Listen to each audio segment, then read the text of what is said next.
Growing up, we get told a lot of legends, but one that's always stuck out to me has been the story of Pandora's box. There are numerous religious and spiritual texts which attempt to explain the origin of evil, the most famous of which can be found in the Bible, through the Garden of Eden. Stories such as these often attribute the fall of man to some sort of wicked being who tempted us into a new, sinful reality. However, the ancient Greeks presented a different interpretation of what really led man to forbidden territory. Pandora's box was a box or jar given to Pandora, the first woman on Earth. The box contained all the evils of the world, such as disease, poverty, and war, and was accompanied by a warning not to open it under any circumstances. However, Pandora's curiosity got the better of her, and she opened the box, unleashing all the evils into the world.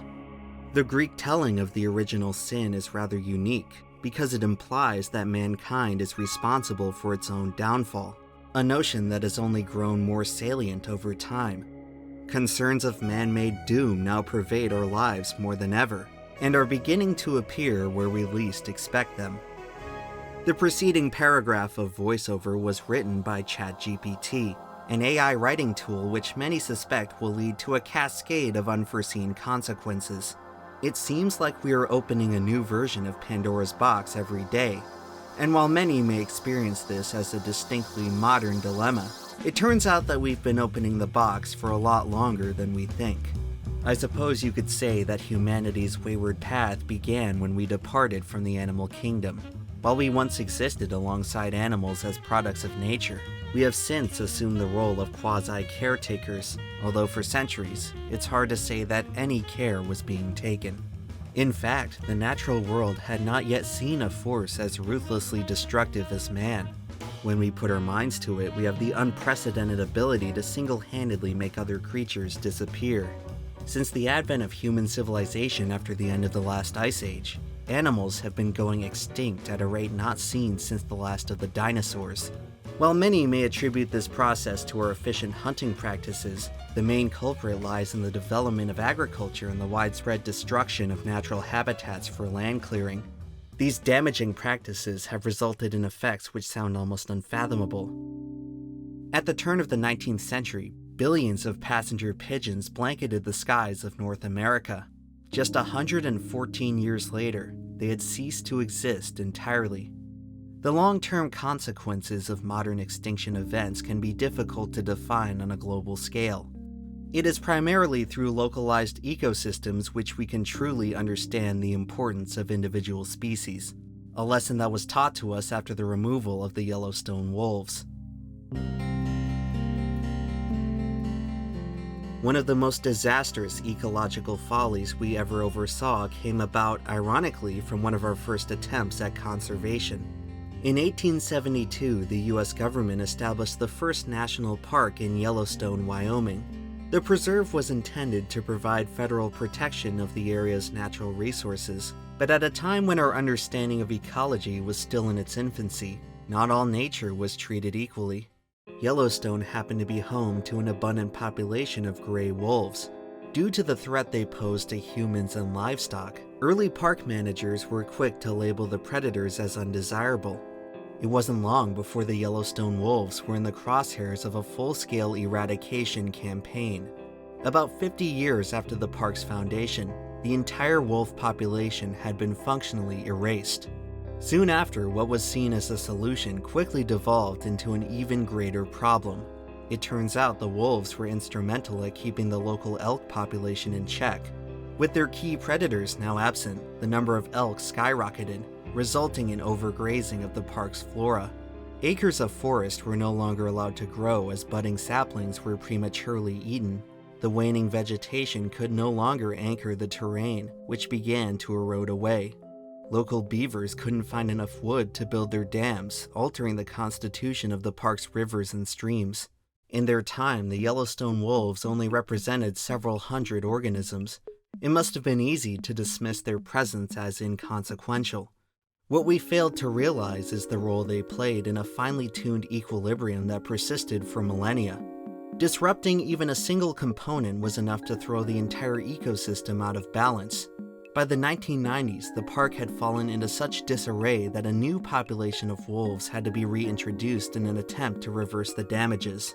The fiasco would serve as a hard lesson that the natural world is often far more complex than we think. As others would soon discover, adding animals to an ecosystem can be just as destructive as removing them. In the 1930s, Australian sugar farmers were looking to control the native cane beetle. Their solution was to introduce the invasive cane toad from the jungles of South America.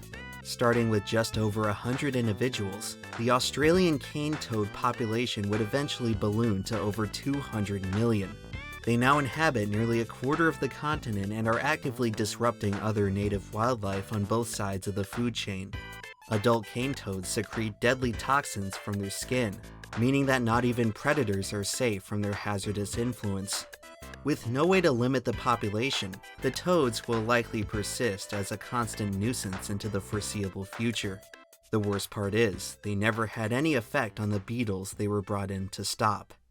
While invasive animals may contribute their fair share of carnage to local ecosystems, invasive plants have the potential to be even more destructive.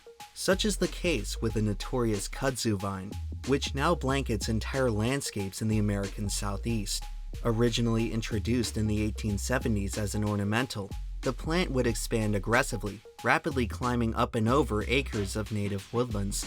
The vine is so oppressive that it effectively blocks out the sun for all other competing plants, slowly smothering and killing everything in its path. Fans of biodiversity should be relieved that kudzu is still mostly limited to the eastern half of the country. As for the Wild West, they happen to have their own kind of invasive vegetation, one that is already familiar to many of us. The tumbleweed has long persisted as an iconic symbol of the Western aesthetic. What many fail to realize, however, is that this peculiar plant is not supposed to be here. Originating in 1870 from a shipment of Russian flax seeds, the tumbleweed has run roughshod ever since. Depending on the terrain, they can travel through hundreds of miles of unimpeded wilderness, spreading their seeds along the way. This creates a mobile threat that is practically impossible to isolate and remove. Tumbleweeds are very much here to stay, and while they contribute to some rather comedic frustration, their consequences become much more grim when combined with another common fixture of the West. In the event that the arid landscape is set ablaze, these unsuspecting plants are suddenly transformed into flaming projectiles, capable of torching the surrounding area in record time. It's safe to say that the tumbleweed was probably never meant to exist in America. It's hard to believe that less than 200 years ago, they weren't even here at all. The same could be said about Providence Canyon, which is often thought of as a miniature Grand Canyon. But rather than being forged by nature, this colorful landform can trace its origins back to man-made error. Starting in the 19th century, a combination of extensive land clearing and poor drainage led to tremendous erosion in an otherwise normal plot of farmland in the Georgia countryside. By the 1900s, the subsidence had spawned a gash in the landscape over 100 feet deep and a mile across. Today, the canyon exists as an amusing tourist attraction, but its history serves as a reminder of how even our most simple mistakes have the power to scar the earth itself. While we have been fortunate to come out of most environmental blunders somewhat unscathed, we can only ask Mother Nature to take one for the team so often. Tragically, there is one ecological decision which has likely contributed to more human suffering than any other. In 1958, Mao Zedong instituted the Four Pests campaign, which sought to eradicate unwanted vermin from communist China. Among the vermin targeted was the sparrow, blamed for disrupting the country's supply of grain. Over the next 2 years, the Chinese drove the local sparrow population to near extinction, going so far as to bang drums for days until the startled birds dropped dead from exhaustion. After the near-total removal of the species, Mao's plan immediately began to backfire. It turns out that in addition to grain, the sparrows consumed a substantial amount of insects, particularly locusts. With a major predator out of the picture, the locust population exploded, resulting in widespread crop failures and food shortages. After recognizing the severity of the mistake, government officials scrambled to replenish the population, but the damage was already done. The decision to exterminate the sparrow was one of several contributing factors of the Great Chinese Famine, a disaster which led to the deaths of up to 55 million people. It turns out the leaders of China had a history of tempting fate. Emperor Qin Shi Huang was notable for unifying China more than 2,000 years ago. Wanting his reign to last forever, Qin sought out the secret to immortality. After searching far and wide for the solution, he believed to have found it through an exotic mineral known as cinnabar. The emperor spent years drinking the compound by mixing it with his wine, but rather than granting eternal life, it accomplished quite the opposite. Emperor Qin died prematurely at the age of 49, most likely from consuming a lethal amount of the element we now know as mercury. It took us a long time to reach a basic understanding of the chemical world, an odyssey which led to plenty of mistakes along the way. We unknowingly interacted with substances like mercury for centuries before discovering their toxic properties. Mercury in particular causes severe damage to the kidneys, lungs, and brain, with even short-term exposure capable of inducing insanity. An equally sinister element can be found just one space over on the periodic table: lead. Its chemical symbol is Pb, short for the Latin word plumbum, a name that carries with it a rather disturbing implication. Plumbum happens to be the root word of plumbing, which is sadly no coincidence. Due to the soft and malleable properties of lead, it was commonly manufactured in pipes that delivered drinking water to the Roman people. When ingested, nearly all lead is trapped within the human body where it remains indefinitely. Compared to mercury, lead is far less potent. Its detrimental effects on health take much longer to materialize. Historically, this has allowed the metal to appear deceptively safe, resulting in far greater exposure to the general population. Now classified as a neurotoxin, lead contamination eventually causes the deterioration and impairment of cognitive abilities. Some historians now attribute lead to the sudden collapse of the Roman Empire, hypothesizing that the leaching of toxins into the population gradually drove them mad. The frequent industrial use of lead continued all the way into the 20th century, but didn't reach epidemic proportions until the release of leaded gasoline. The process of burning tetraethyl lead in combustion engines turned the metal into an airborne contaminant through car exhaust. The chemical became inescapable, effectively poisoning the entire US population. By 1976, the lead content measured in American blood had risen to more than 4 times the natural level. The oil and automobile industries lobbied to keep lead in gasoline for as long as they could, but eventually, its toxicity was indisputable, and world governments began phasing it out of production. As leaded fuel was gradually outlawed, what followed was a remarkable trend which illustrated its disturbing effect on the population. The removal of lead emissions from the environment almost directly correlated with a decrease in violent crime. Tetraethyl lead was initially developed by chemical engineer Thomas Midgley Jr., regarded by many as the single most destructive inventor in human history. Shockingly, leaded gasoline may not have been the most disastrous part of his legacy. Midgley was also the father of chlorofluorocarbons, the compound eventually responsible for burning a hole in the ozone layer. Most people now know this seasonal void over Antarctica as the extent of the damage, but the true influence of CFCs extends much further. Since its widespread release into the atmosphere, the chemical has depleted about 4% of the ozone for the entire planet. As the atmospheric layer which shields the surface from harmful ultraviolet radiation, its weakening is forecasted to cause an uptick in skin cancer and cataracts for the foreseeable future. And although CFCs have been mostly phased out, the ozone supply is not expected to fully recover until at least 50 years from now.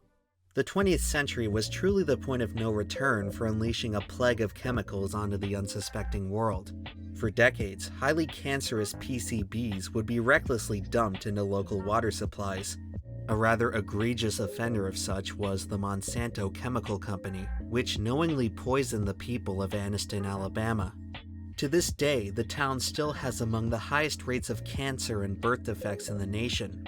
PCBs represented a rather unholy achievement in chemical engineering. They were one of the first man-made compounds capable of rendering entire places inhospitable. Even so, They didn't compare to the sheer scope and pervasiveness of another industrial byproduct of the same era, asbestos.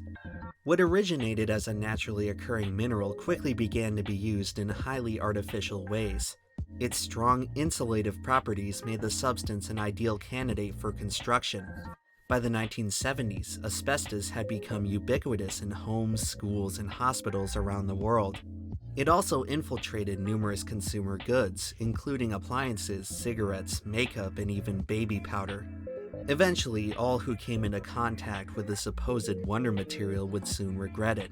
When disturbed, asbestos releases long microscopic fibers which become permanently embedded in lung tissue when inhaled. The substance went on to infect generations of people with deadly respiratory illness. Asbestos exposure is attributed to more than 100,000 deaths annually. Its lingering presence in pre-existing infrastructure continues to put people at risk, long after most places have banned the stuff entirely. The most hazardous forms of asbestos have even led to the abandonment of entire towns, as was the case with Wittenoom, Australia, which is set to be totally demolished as of this year. While there are many contenders, the true title for most hazardous man-made development has to go to another breakthrough of the 20th century, when humanity crossed over into the nuclear age. If there was ever something that man was never meant to discover, this was probably it. For it was through splitting the atom which we inherited unspeakable powers of destruction. Even in its simplest form, the atomic bomb had already cemented its status as the ultimate weapon. As if it wasn't enough to convert an entire city to ash in a matter of seconds, whatever remained would be irradiated from nuclear fallout, inflicting even more torment on any survivors unlucky enough to wander the hell we left behind. It took just 2 of these weapons to coerce immediate, unconditional surrender from the most zealously unbreakable military on the planet. It was as though we had somehow transcended the abilities of mere mortals, suddenly gaining access to the wrath of gods. To put it more concisely, we had become death, destroyer of worlds. This phrase was infamously spoken by the father of the atomic bomb, J. Robert Oppenheimer, the subject of a highly anticipated biopic releasing this summer. The quotation refers to what ran through his mind at the moment of the Trinity detonation, mankind's very first glimpse into our nuclear future. Oppenheimer's rather ambiguous relationship with his creation has since been met with irreverence by some, often to comedic effect. It's hard to imagine that the architect of a superweapon would feel any sort of sympathy for its victims, but I'd like to believe that when Oppenheimer said this, he wasn't just thinking about Japanese civilians. While gazing into the brilliant fireball that was supposed to signal the end of the war, it's possible that he instead saw the end of everything. With nuclear weapons, humanity had indeed inherited the keys to the kingdom. We had unlocked the sobering ability to destroy ourselves. By the time of Oppenheimer's death in 1967, the world powers had manufactured enough firepower to wipe out most of the population, a stockpile with the potential to transform any ordinary day into Armageddon. Considering our reckless track record with far lower stakes, you have to wonder whether such a responsibility would be too much to handle. Thus far, we have yet to wake up to the nuclear apocalypse, but there have been plenty of very close calls. Every few decades, another reactor meltdown reminds us of just what kind of power we're dealing with. The most catastrophic accidents have rendered certain areas uninhabitable for thousands of years, and this was all while we were trying not to hurt anyone. The Chernobyl exclusion zone, home of the worst nuclear meltdown in history, is estimated to remain irradiated until the year 22,000. By then, the area should finally be safe for people to return, although at this rate, it's hard to say whether we'll even be around to see it. As of today, nuclear warfare persists as an unmistakable threat to human existence, but it's far from the only doomsday scenario of the modern age. While much of our paranoia remains focused on the outside world, our true demise could just as easily come from the inside. Although an enormous radioactive mushroom cloud is quite effective at killing people, the same result could be achieved with just a small dose of poison. As opposed to ordinary chemicals, poisons act far more potently by specifically targeting critical body systems. Pound for pound, they are among the most efficiently lethal substances known to man. Perhaps we have come to know them a little too well. For thousands of years, the Japanese have enjoyed a delicacy called fugu, otherwise known as pufferfish. Preparing the dish is considered extremely difficult due to the high amount of tetrodotoxin within most of the fish's body. Improper preparation can easily prove fatal, as even a small amount of the toxin is enough to cause death by asphyxiation. Despite the variety of far safer food available, some people just really like rolling the dice. Tetrodotoxin is only about half as toxic as the deadliest man-made poison ever synthesized, a compound by the name of VX. Originally marketed as a pesticide, its toxicity was so severe that militaries around the world began adopting it for use as a chemical weapon. Eventually, the substance was understood to be so dangerous that not even world governments felt safe producing it. As of 2015, more than 98% of the global supply of VX had been destroyed, a greater reduction than the supply of nuclear weapons. It makes you wonder if we found the toxin to be even more frightening. While human beings have proven to be incredibly skilled at destruction, the world of poison remains one place where nature still has us beat. The venom of the box jellyfish and several species of poison dart frogs has been measured as magnitudes more deadly than anything we've created. The single most poisonous substance ever discovered is produced not by an animal, but bacteria. Botulinum toxin is the most potent neural agent known to man. A dose of just 75 nanograms is enough to kill the average adult. It is the key contributor of botulism, a condition which, left untreated, results in total paralysis of the body. Given all that, you'd think we'd try to avoid it. But remarkably, the opposite is true. Botulinum toxin is actually one of the most heavily demanded poisons in the world, due to a cosmetic procedure better known as Botox. As was the case with Emperor Qin, we are still searching for eternal youth by ingesting poison. Bacterial toxins are far from the only microscopic threats that now await us in the modern world. Urbanization and the advancement of global transportation systems has contributed to the unprecedented spread of infectious disease. As many are now exhaustively aware, it no longer takes much to start a worldwide pandemic. The next civilization-altering virus is potentially just a 24-hour plane ride away. Fortunately, the most contagious viruses tend to be the least deadly. When it was all said and done, the coronavirus outbreak resulted in just a 1% fatality rate. For comparison, the 1918 Spanish flu was estimated to have killed up to 10% of the infected. Anything more lethal and you start to enter the murderer's row of pathology. What they lack in contagiousness is more than made up for with pure stopping power. Anthrax, Ebola, and the now eradicated smallpox all have a maximum untreated mortality rate of around 90%. Rabies has a mortality rate of nearly 100% after its symptoms manifest, with only a few cases of survival ever recorded in history.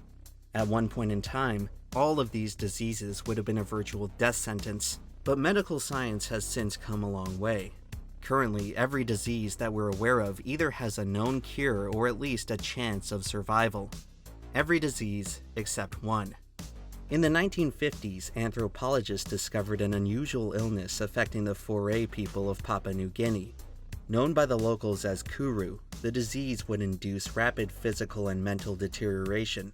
For years, its origin was a mystery, until scientists started connecting it to the Foray practice of cannibalism. In most cultures, the idea of eating human flesh is an extreme taboo, and as we would soon discover, there's a strong biological reason for that. Kuru is part of a broader classification of disease called transmissible spongiform encephalopathy. The condition stems from misshapen protein molecules known as prions, which bind to and corrupt healthy tissue. Once even a single prion is introduced to the body, it can remain dormant for decades before unleashing an unstoppable cascade of internal damage. Prion disorders are undetectable, incurable, and unsurvivable. They are transmitted by ingesting the contaminated flesh of the diseased, which is most often brain matter. So if you want to avoid infection, just stay away from cannibals. Seems simple enough. But what if that cannibal wasn't human? In the 20th century, to cope with skyrocketing meat consumption, cattle farmers sought out cost-effective ways to feed their ever-expanding herds. Eventually, someone came up with the bright idea of mixing the processed remains of dead cows back into the feed, essentially turning the living cows into cannibals. and with cannibalism came a bovine version of kuru, which is better known as mad cow disease. Prions from the tainted beef would work their way up the food chain and into the mouths of unsuspecting people. Some have called the mad cow outbreak the first truly man-made epidemic. However, it was far from the first plague to come out of animal agriculture. In fact, many of the most destructive diseases in history were transmitted to us from livestock. This circumstance is believed to be the primary reason why European colonization had such a devastating effect on the Native Americans. The colonists had lived in close proximity to domesticated animals for generations and had grown resistant to their diseases. The Native Americans, meanwhile, did not, and couldn't stand a chance against the onslaught of ailments from the Old World. Animal-borne diseases have ended civilizations before, but could they do so again, especially versus our modern medical advancements? Well, it turns out that one advancement may soon force us to take a great step backwards. The meat industry is an aggressive user of antibiotics, once considered to be a permanent solution to bacterial infections. In recent times, however, the microbial world has been striking back. The overuse of antibiotics has counterintuitively made certain strains of bacteria stronger. The more we apply the medication, the more likely it is for surviving microbes to develop immunity. As antibiotics continue to be overprescribed to both humans and animals, they run the risk of losing their effectiveness entirely. Experts have long feared the emergence of a superbug which is impervious to any known treatment. Such an outbreak would essentially set us back to pre-industrial times, where even a small bacterial infection could prove fatal. This should be especially concerning, considering the worst pandemic in history, the bubonic plague, was bacterial. If a similar resistant strain were to arise, we could be powerless to stop it. Such a scenario is hardly far-fetched. Antibiotic-resistant bacteria is already responsible for 700,000 deaths per year, a figure that could rise to 10 million by 2050. There's a misconception that we have left most of our problems in the past, and that we have somehow grown more capable of solving them in the present.